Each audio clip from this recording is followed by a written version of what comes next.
Welcome to my pickups video of January 2022. It feels weird saying 2022, as it always does every single New Year's. But anyway, these are my first pickups of the year. I paid 20 kroner per game, 60 kroner in total, and it was a local pickup of these 3 games. The seller told me that he would put them outside his house in a box and gave me his address and trusted me to just leave some money when I was there, which I of course did. That box had some water at the bottom, so the cover art of these 2 got some water damage now. But when I got home I took the cover art out and let it dry. So now you don't really see it, unless you look really close. Maybe on here, it's a bit warped. But this one survived. I don't see original Xbox games very often, so that's why I picked these up. Last December I decided to take half of the profits from all the games that I sell and put it towards something that I really want. And this Oculus Quest 2 was the first thing that I bought with that money. I've wanted a VR setup for years now, ever since I found out what VR was. And now I finally pulled the trigger. It's the 256 gigabyte model, which is the most you can have. I chose that one because there's no way to expand the storage of them, and I don't want to run into the problem of not having storage on a digital only console. It cost me from my game fund 3,799, which is the MSRP here in Denmark. Next up is a pickup from a Danish video game store called the Nintendo Pusher. I'll start with the boring stuff first. There was 15 of these Game Boy cases that I picked up because I like to make little cases like these for my Game Boy games to protect them and to make like little miniature of the original boxes. They were 10 kroner each. Then there was this extension cable for a Super Nintendo controller because they are way too short for my setup, 25 kroner. And now for the games themselves. First there was Sonic Chaos on the Master System. I thought it was cheap, so I picked that one up. And this one, Toe Jam and Earl Panic on Fungotron, was only 50 kroner because it used to be a rental game. There's no manual and it's kind of beat up, but that was really cheap for this game. As you can see, it used to be 150, which is more in line with what it usually goes for. But it was 50 when I bought it. Then there was Street Racer. This doesn't have a price on it, but it was 100. And then these 2. One of them was 25 and one was 50. I don't remember which. All of this should have been 520 kroner with shipping and all that, but for Christmas I got a gift card to the store of 400 kroner, so I only had to pay 120 for it all, which is a pretty good deal for all of this. Next up is another pickup from my favorite thrift store. It's these 4 Ps3 games. They were 15 kroner each, so 60 in total, which is cheap.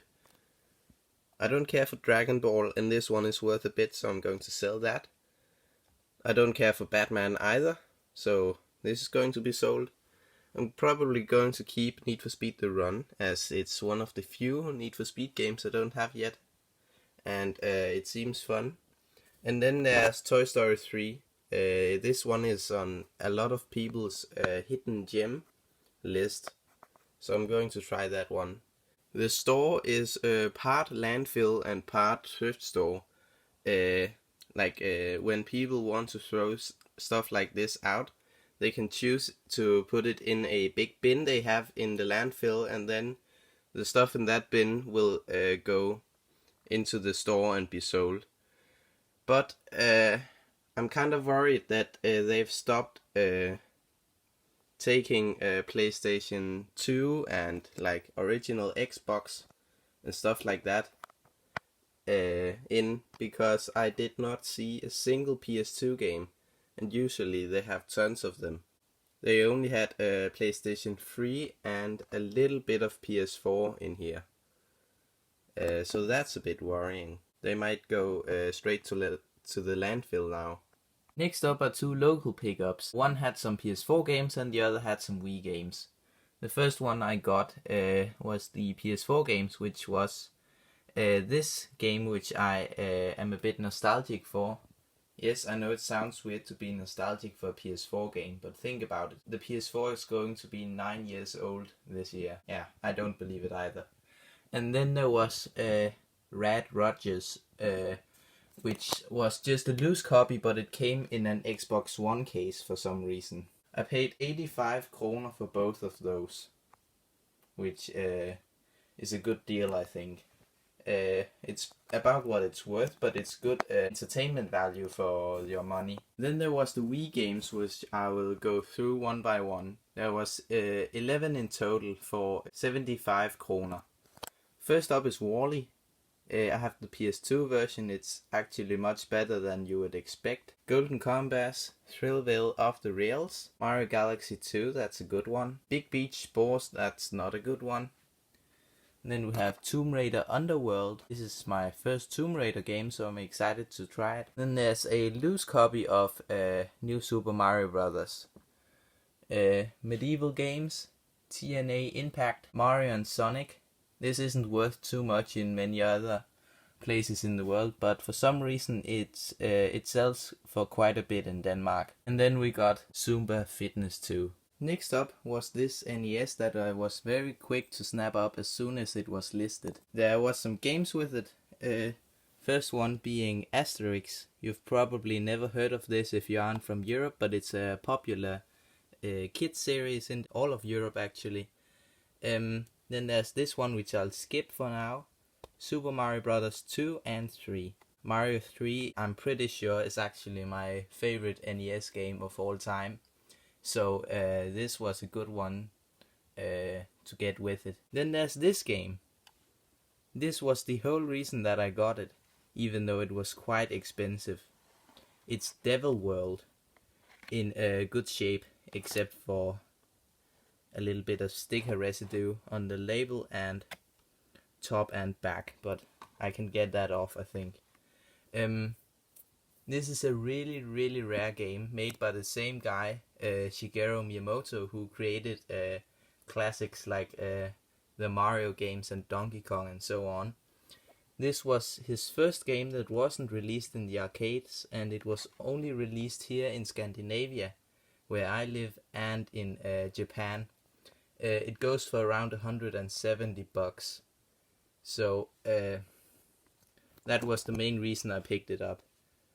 Everything here works except for one of the controllers. I don't remember which one, but one of them has a start button where you have to press really hard on it.